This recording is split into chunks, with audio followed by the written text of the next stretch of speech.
pessoal, tudo bem? Hoje eu vim aqui falar com vocês um pouco, mais um pouco sobre a Primeira República, que o Raí já introduziu aí. E eu vou falar hoje sobre os movimentos sociais dentro dessa Primeira República. Bom, eu vou dividir os movimentos sociais em movimentos rurais do interior e movimentos urbanos. Para começar, essa aulinha, eu vou falar de um movimento chamado Canudos. Bom, não é Canudos que todo mundo, usava um canudo ou ganhava um canudo ou algo do tipo, não. Canudos é o movimento, se dá esse nome pelo lugar onde ele ocorreu mesmo, que foi em Canudos, no interior da Bahia. O que aconteceu, Lá para a década de 1870, a gente tem uma situação, 1870 a gente está num império. A gente tem uma situação, onde o sertão nordestino, ele é assolado por secas super violentas. E aí com seca, você não consegue manter seu gado lá, você não consegue ter comida. E aí, isso gera um aumento da fome, da pobreza, e aí você tem o aumento das migrações também para as cidades, para a galera que quer tentar a vida de outra forma. Bom, a gente tem seca, a gente tem migração, a gente tem falta de mão de obra, a gente tem fome. Ou seja, uma situação completamente instável. Estava todo mundo com os nervos à flor da pele. E aí, já vimos que temos um cenário instável, a gente tem fome e tudo mais. Isso isso abre espaço para surgir essas figuras peculiares chamadas líderes messiânicos. O que são isso? São pessoas normalmente, que se apropriam de ideias da igreja ou fazem trabalhos relacionados à igreja católica, ao cristianismo, e levam essa mensagem, da fé cristã de uma forma muito peculiar. E normalmente esses líderes messiânicos são carismáticos até certo ponto, E, por que eu tô falando isso? Porque eu vou falar de um desses líderes agora, que ficou super conhecido. Para quem escuta Planet Hemp, o D2, ele cita o Antônio Conselheiro, uma música do Planet. E o Antônio Conselheiro foi líder desse movimento de Canudos. O que aconteceu? Ele começou a falar muito, a pregar muito sobre esperança e sobre uma nova sociedade, que Deus queria uma nova sociedade e tal. E isso foi, ele foi ganhando muitos adeptos nesse meio do caminho. Bom, em 1893, aí a gente já tá na República, olha quanto tempo, durou. Tempo suficiente para ele ficar famoso e se consolidar como líder, carismático. O conselheiro e seus seguidores, eles invadem, uma fazenda abandonada e decidem ocupar ali, fazer ali seu novo povoado, tanto que ele funda o povoado de Belo Monte, nessa fazenda que fica onde? Em Canudos, no interior da Bahia. Essa comunidade de seguidores, ela era formada por grupos muito diversos, de etnias muito diversas, porém com a mesma característica, que eram todas pessoas de baixíssima renda. Então, eram ex-escravos. Vamos lembrar que a gente está em 1893, tem pouco tempo que a escravidão foi abolida, A gente tem brancos, mulatos e mestiços pobres. Então, tinha um público ali muito suscetível a essa mensagem chegar mais, para ele. E, além disso, a gente tinha grupos indígenas que perderam suas terras para grileiros, perderam suas terras para grandes proprietários de terra. Bacana, Só gente que foi renegada na história. E aí, quando o conselheiro ele funda esse povoado de Belo Monte, ele cria umas regras também. Ele fala, olha, eu não quero aqui, está proibido, jogos de azar, está proibido bebidas alcoólicas, está proibido prostituição. Além disso, todo mundo vai ter um horáriozinho para rezar, entendeu? Se não rezar, vai ser punido. Simples assim. Aí ele fundou isso e tal. E aí, os fazendeiros, começaram a perceber esse movimento e falaram pro governo. Aí, tem um bando de maluco ali, fanático religioso, formando uma sociedade alternativa. Hoje, se a gente fala sociedade alternativa, as pessoas estão achando que a gente está usando droga. Mas não. É uma sociedade alternativa no sentido de fanatismo religioso, da questão de orar, de ter horários para orar, de ser um negócio muito regrado. E aí, né, o presidente da Bahia, né, presidente é o nome que se dá para hoje, que a gente chama de governador, ele enviou, né, em 1896, a Belo Monte, um exércitozinho ali da região, pensando, tipo, eu vou só dar um susto nessa galera aí e eles vão embora. Não, eles derrotaram o exército do governo da Bahia. Aí a galera ficou meio tipo, né, vamos ter que apelar. E aí o governo, né, geral mesmo, o presidente da república já, né, manda tropas do exército. Porém, né, vamos lembrar que essa galera aí do povoado de Belo Monte, esses rebeldes que eles vão chamar, né, era uma galera que já estava acostumada com o clima do sertão, que já estava acostumada com todo o ambiente. E essa galera do exército vinha de fora, então não estava acostumada com o ambiente. Então as tropas do exército sofriam com calor, sofriam com a falta de água, com a falta de comida. E além disso, com as táticas de guerrilha que eram usadas por esses sertanejos que estavam esse povoado. Então eles colocaram o exército lá. Deixaram o exército na pior. Tipo, vocês querem mesmo tirar a gente daqui? Então vocês vão tentar tirar a gente daqui. Agora eu quero ver. Mas aí, só no final de 1897, ou seja, depois de 4 anos que Belo Monte foi fundada, né? Eles conseguiram derrotar o exército, né? De uma forma muito cruel, conseguiu acabar com o povoado. O que eles fizeram? Eles, depois de 4 ou 5 expedições para tentar invadir o povoado e tentar derrubar essa galera, eles conseguiram, eles mataram todo mundo e ainda queimaram o povoado. Ana, como é que você sabe disso? Vocês falam, né, que historiadores falam que não tem muito relato disso. Aqui que eu vou entrar com uma curiosidade para vocês. Todo mundo conhece, né? Ou se não conhece, por favor, deem um Google, procurem um autor chamado Euclides da Cunha. E ele é autor dos Sertões. Toda vez que eu penso no Euclides da Cunha, vejo Sertões, eu lembro da minha amiga Juliana, que estuda, né, a representação do cangaço no cinema, mas sempre lembro dela porque ela é uma pessoa muito, muito fã dessa questão. Enfim, o Euclides da Cunha era um engenheiro, mas que começou a escrever artigos falando mal desse movimento e tudo mais, e aí o Estado da Folha de São Paulo chamou ele, né, para escrever alguns artigos e para ser jornalista correspondente, né, de guerra no sertão nordestino. Aí o Euclides da Cunha topou, só que quando ele chegou lá, ele viu uma situação completamente diferente. E aí, nos Sertões, no seu livro, ele narra o processo da Guerra de Canudos. Então, tipo, isso é super interessante. No livro ele fala de forma crítica e muito realista sobre isso. Fala sobre a face cotidiana que esses nordestinos, né, sertanejos viviam.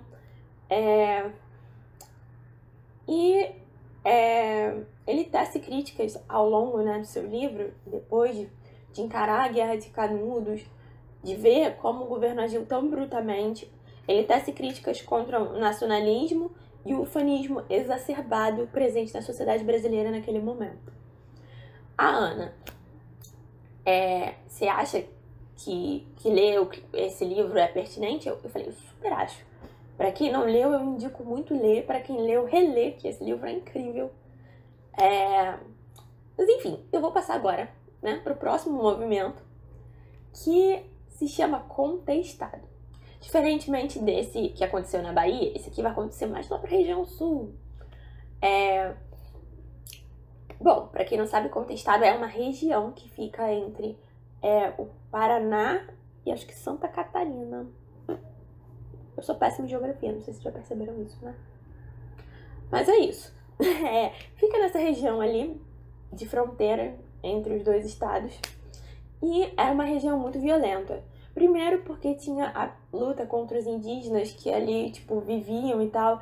E depois a gente tinha a luta aí dos proprietários de terra dali, das famílias disputando terras e ficava, tipo, sabe aquelas cenas de filme da Globo, sei lá, filme da Globo não, né? De novela da Globo de época, de dois coronéis disputando alguma coisa e movia a cidade inteira. Era tipo isso, gente. E isso traz um clima de instabilidade, o que torna a região super violenta. Para além disso, a região do contestado, ela sofreu, né? Foi afetada pela Farroupilha, vamos lembrar, né? Já falei da Farroupilha, lá nos movimentos lá da crise do Segundo Reinado. A gente também tem a Revolta Federalista de 1893. E aí você tem essa galera ali vivendo, né, nesse caos. E aí lá, né, no final do século XIX, a gente vê surgir mais um líder messiânico. Isso parece que virou moda no Brasil naquela época, mas surgiu mais um líder messiânico, que era um monge chamado João Maria. Bom, o João Maria começou a fazer as pregações dele e tal, além de ajudar em diversos trabalhos de voluntários e tudo mais, para tentar, né, melhorar a situação dessa galera que já tava ali. Aí, beleza, ele foi morto. Simples assim, ele foi morto. E aí, por volta lá de 1912? Acho que 1912. Surgiu o José Maria. Isso mesmo, você percebeu que o nome de um era João Maria, outro José Maria. O José Maria se dizia irmão do João Maria e queria continuar o trabalho dele. Bom, ele conseguiu ocupar o lugar do seu irmão e passou a liderar um grupo de fiéis que se reunia no bairro rural de Curitibanos, em Santa Catarina. Só que o prefeito começou a colocar pressão falando: vocês não vão se encontrar aqui, vocês não vão se encontrar aqui, vocês não vão se encontrar aqui, vocês têm que mudar daqui e vocês vão sair daqui para a região do município de Palmas. Palmas? Deixa eu ver.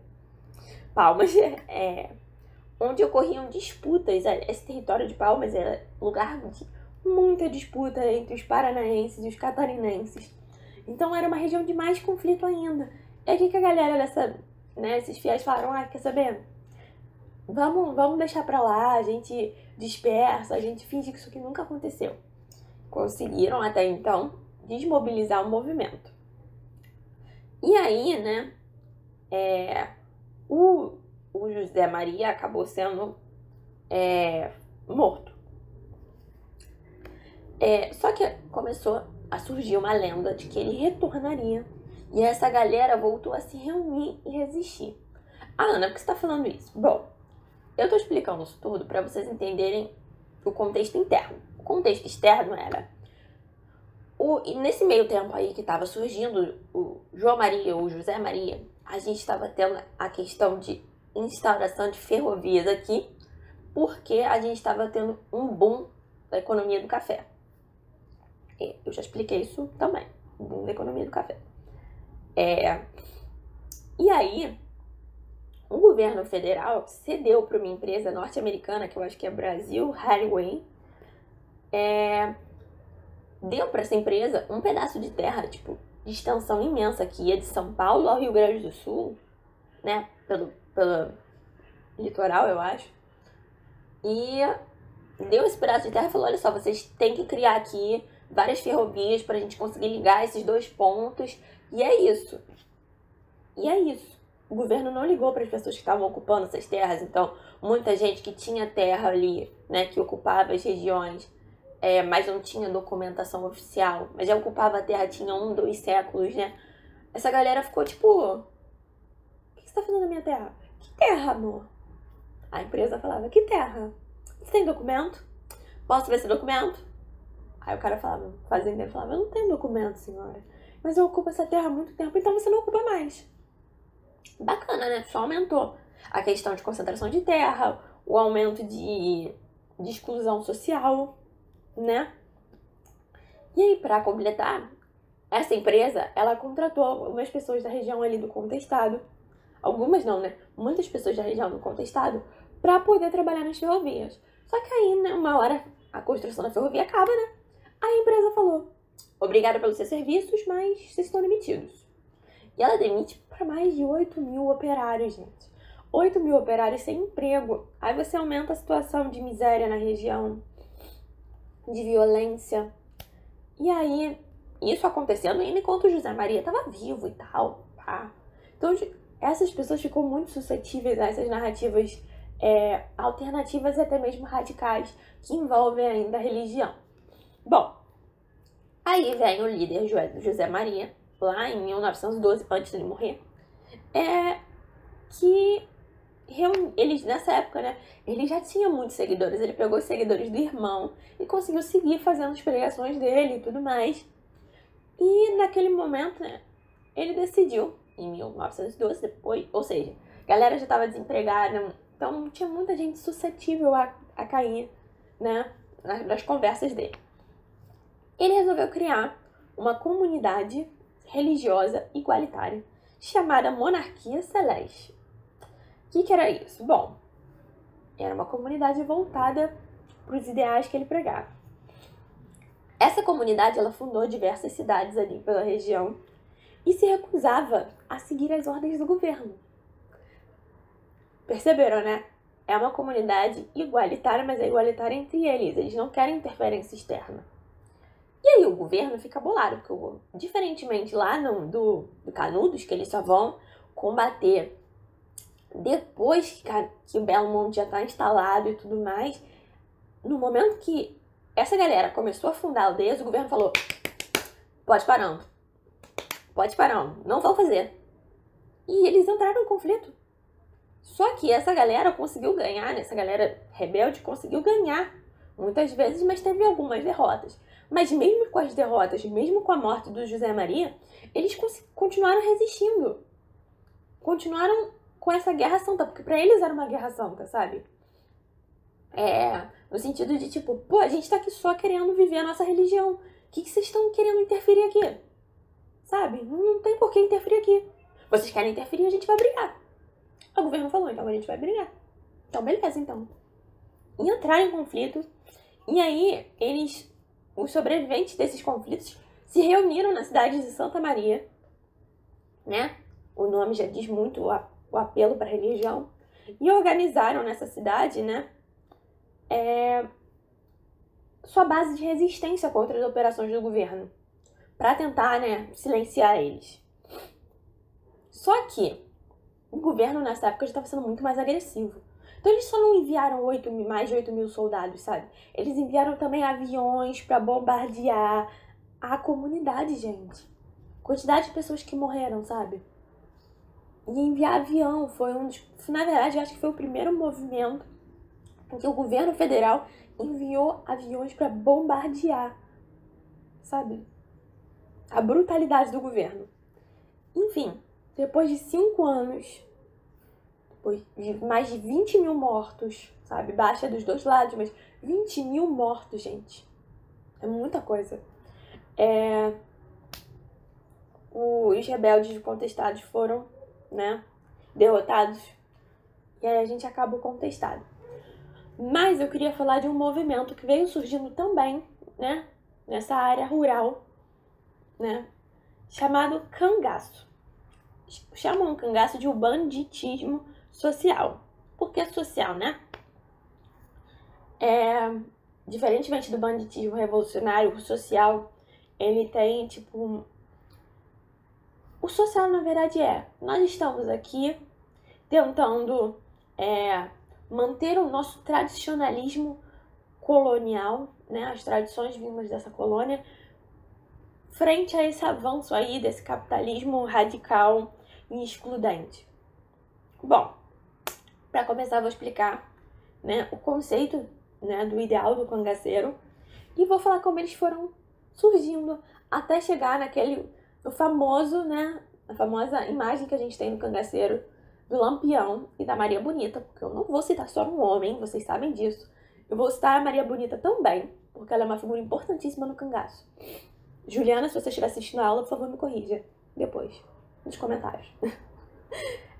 Então, o cangaceiro se tornava, né, essa face fora da lei, né, no sentido de ele queria responder às injustiças, né, que ele vinha vendo e vinha vivendo, além das perseguições e tudo mais, que ele sofria. Então, seus atos, né, dele, de violência e tudo mais, eram vistos por ele e pela população como atos de coragem, de valentia contra esse sistema aí que tá tentando vir e derrubar o que nós somos. Mas, né, vale ressaltar que esse banditismo social não era necessariamente contra a elite, até porque eu vou explicar como surgiu, né, os primeiros bandos de cangaceiros. Mas não são bem cangaceiros, eles são os jagunços. Jagunços é um nome anterior. Bom, por que você falou isso, Ana? Que não necessariamente é contra a elite? Porque os primeiros cangaceiros, eles vão surgir de um acordo com as elites. Vamos lembrar que no sertão a gente tinha muita fazenda de gado. Então, o que acontecia? A gente tinha disputas, né, entre grandes fazendeiros, entre grandes famílias.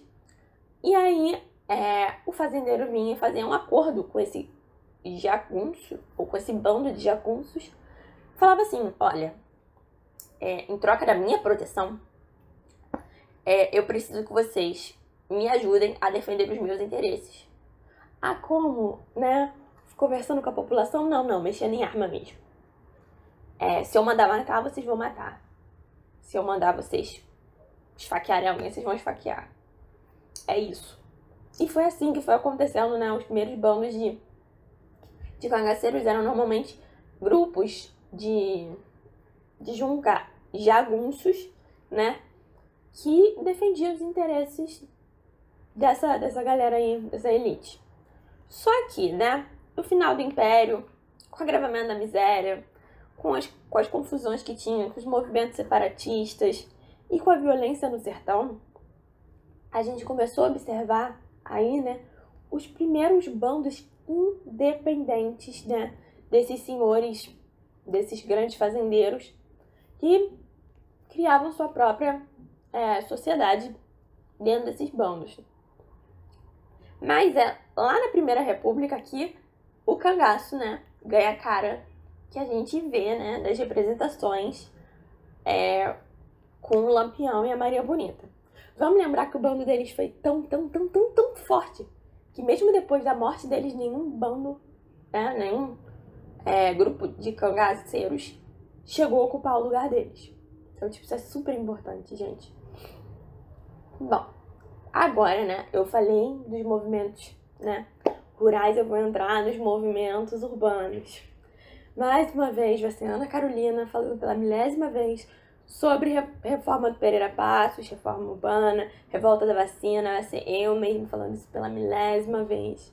Quem foi meu aluno ano passado no pré-social viu que eu falei. Na faculdade a gente fez uma aula aberta sobre.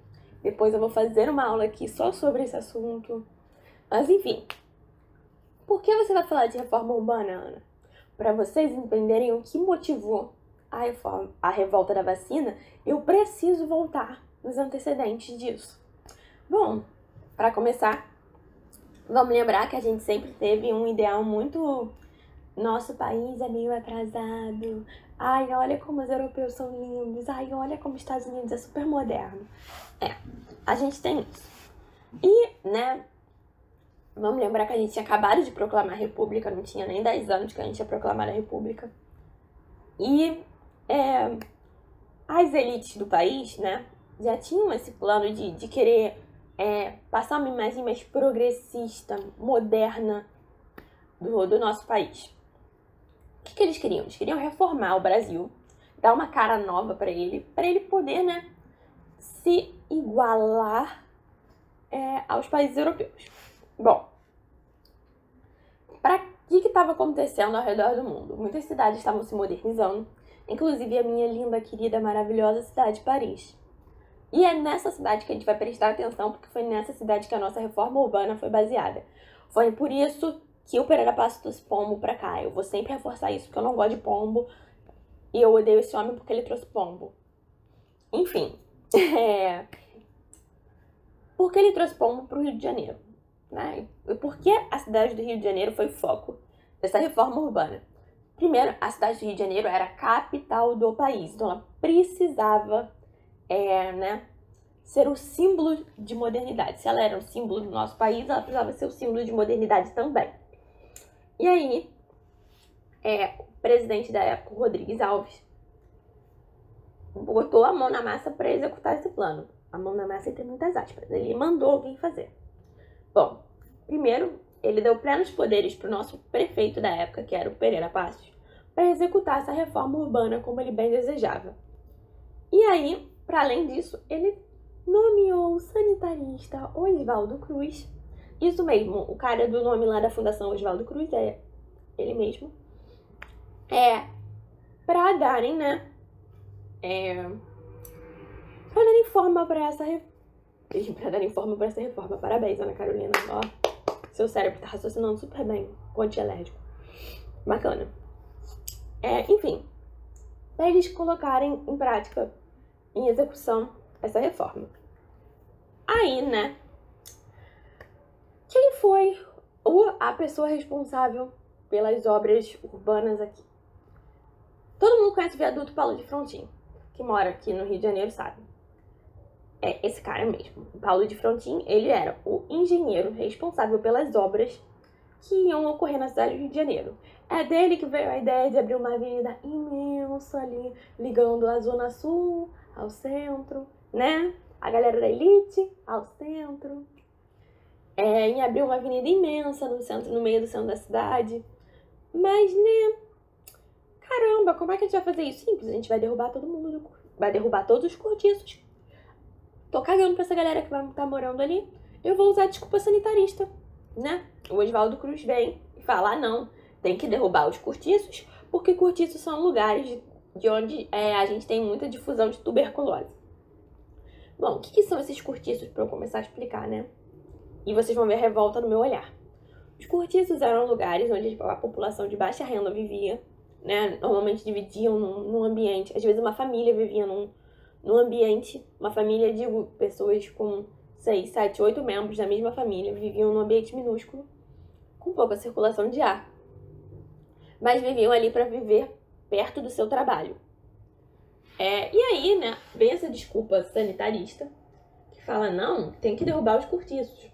E aí vem junto o Paulo de Frontin falando, já que tem que tirar eles mesmo, tira isso tudo daí.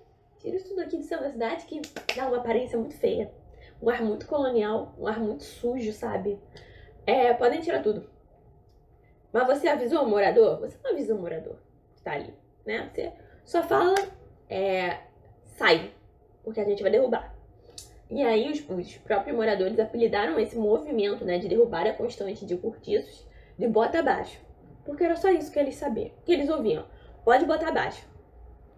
E assim essas pessoas perdiam suas casas, perdiam seus lares. E qual era a opção dessas pessoas? Ou elas subiam o morro, os morros que ficavam ali ao longo do centro da cidade, e a gente tinha um processo de favelização iniciando, ou elas iam para as áreas mais distantes da cidade, distante do centro da cidade. O governo não se preocupou em realocar essas pessoas, ele só se preocupou em tirar essas pessoas dali, porque essas pessoas não estavam no plano do governo, no ideal do governo de ocupar essa cidade, elas não tinham lugar nessa cidade. Bom, falei um pouco sobre os cortiços, eu vou falar agora um pouco sobre as medidas do Oswaldo Cruz, porque a medida mais importante, além dessa de falar dessa questão sanitarista, de ajudar a derrubar os cortiços, ele instituiu a vacinação obrigatória contra a varíola. Mas ele explicou, ele virou pro povo e falou, gente, rapidinho, vocês estão vendo que a gente tá tendo surto de varíola, né? Pro melhor, né, pra melhor situação de vocês, a gente queria muito, né, que vocês tomassem essa vacina. Eu vou instituir a vacinação obrigatória, porque é pra melhorar a saúde de todos. Ele simplesmente não fez isso. Ele virou e falou, vacinação obrigatória. Você vai na boa, vai na força. E a população ficou, amado, como assim? E aí, você junta a situação de insatisfação popular e tudo mais. Você junta os políticos e a imprensa de oposição, né? Que essa questão da vacina deu o que falar, deu um bafafá danado. Por quê?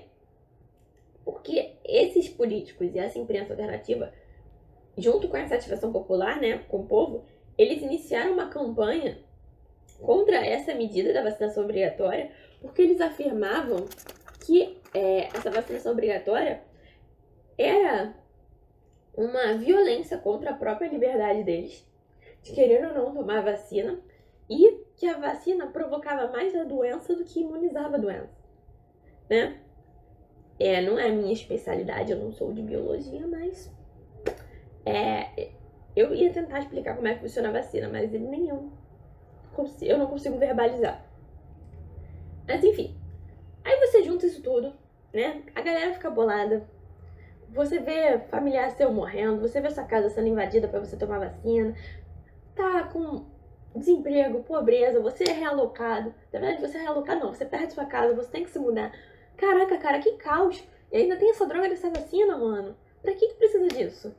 Aí a população, cansada disso tudo, cansada dessas medidas obrigatórias, sabe? Dessa obrigatoriedade do Estado, desse, sabe, sufocamento do Estado.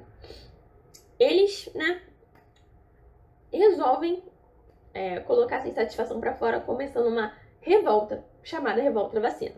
No dia 10 de novembro de 1904, a população vai às ruas e começa a quebrar coisa. Quebra loja, quebra rua, quebra pós, quebra tudo, mano. Eles quebram tudo.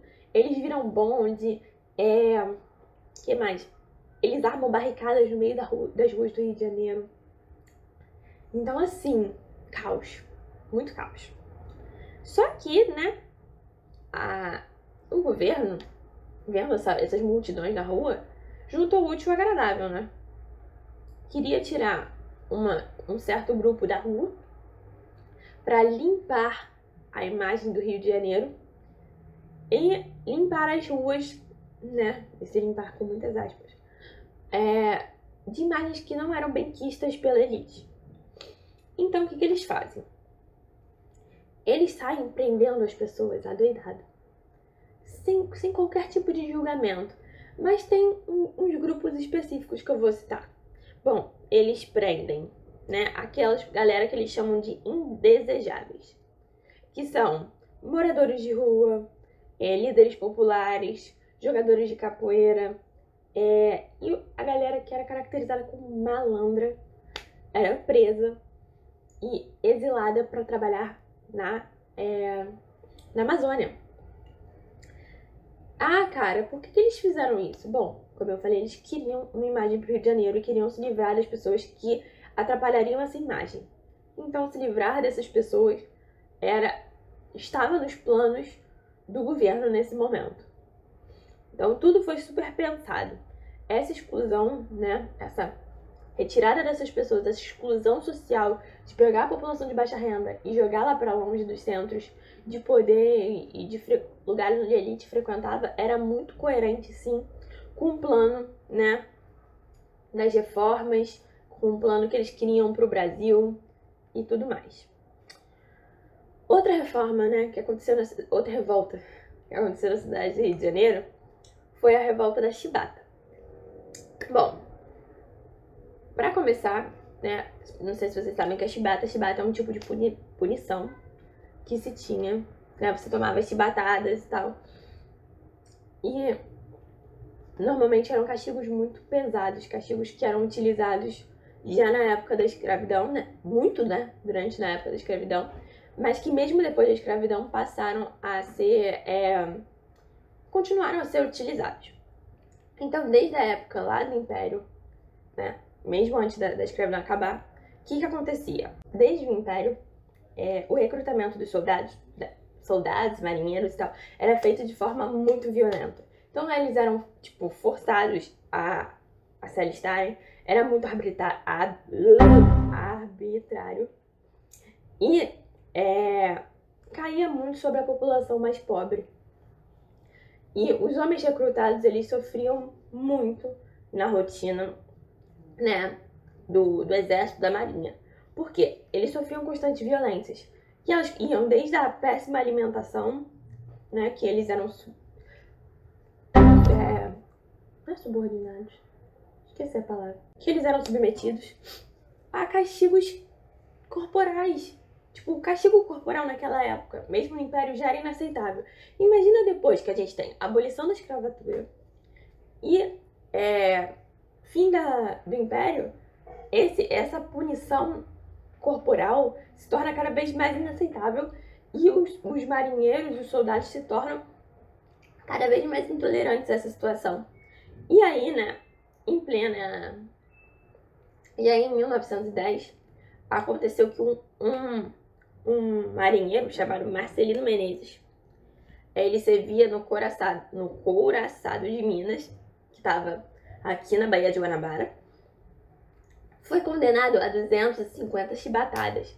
E nessa época, quando alguém era condenado, os outros soldados, marinheiros, eles eram obrigados a ver essa pessoa, né, tomando as chibatadas para servir de castigo não só para aquela pessoa, como para todos, sabe? Dar um ar de medo.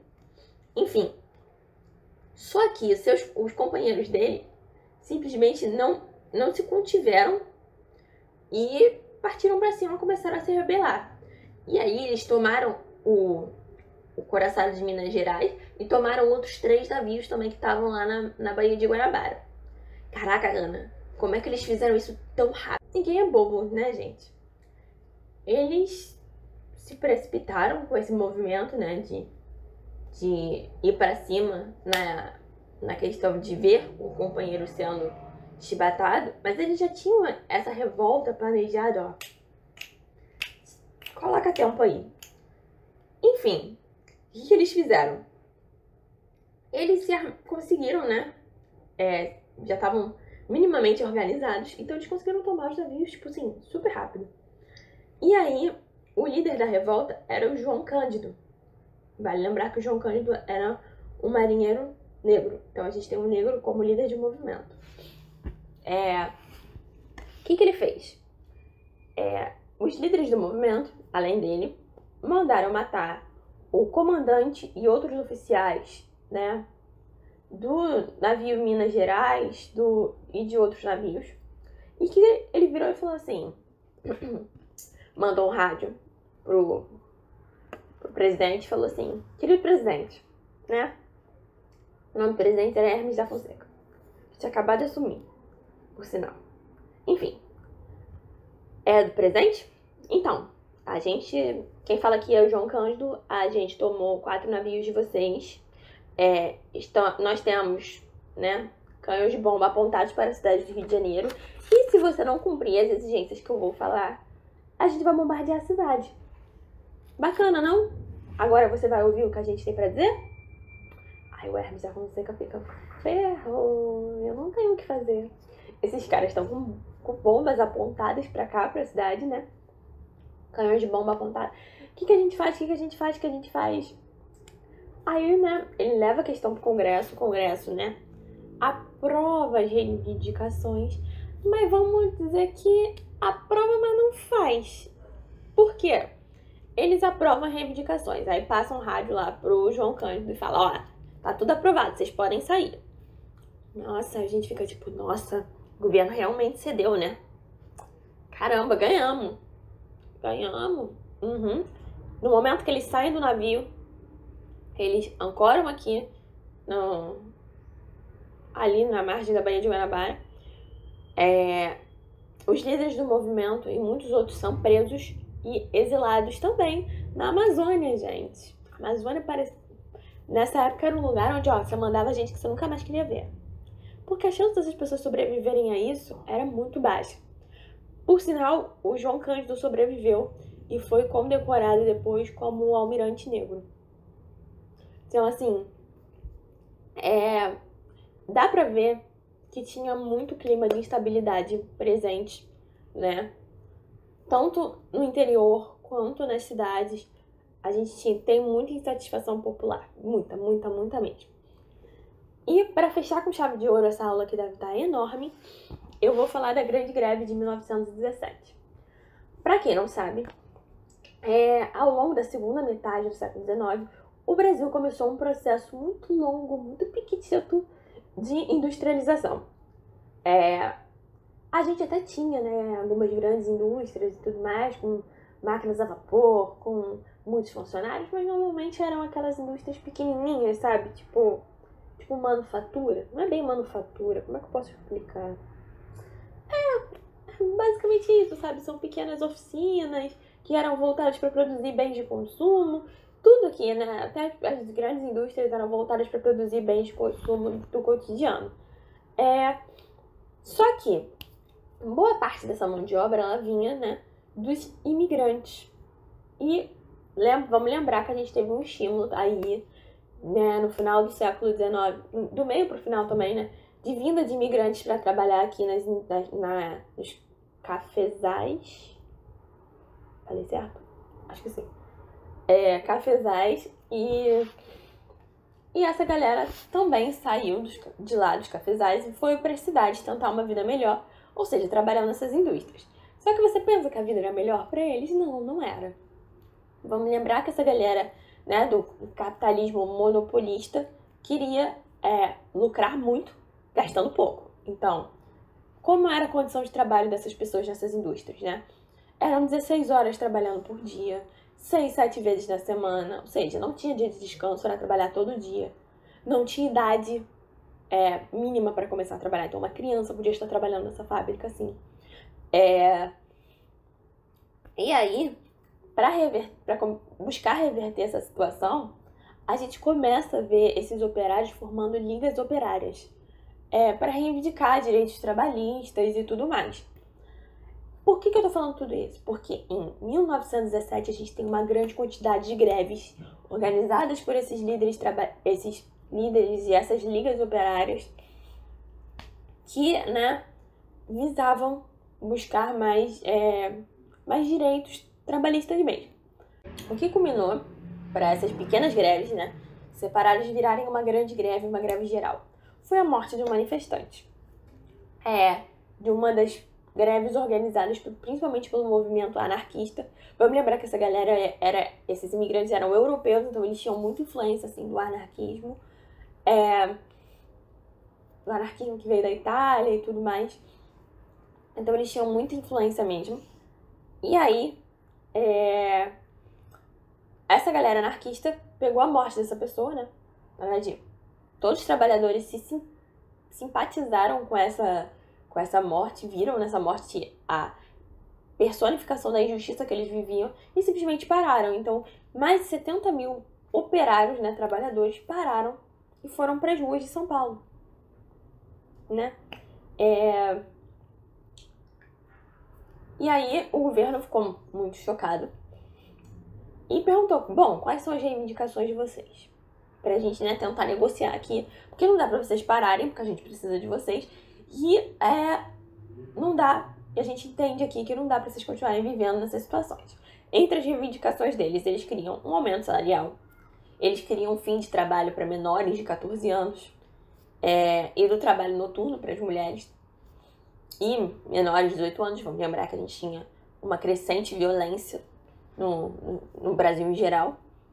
Além disso, eles queriam redução da jornada de trabalho de 16 horas para 8 horas.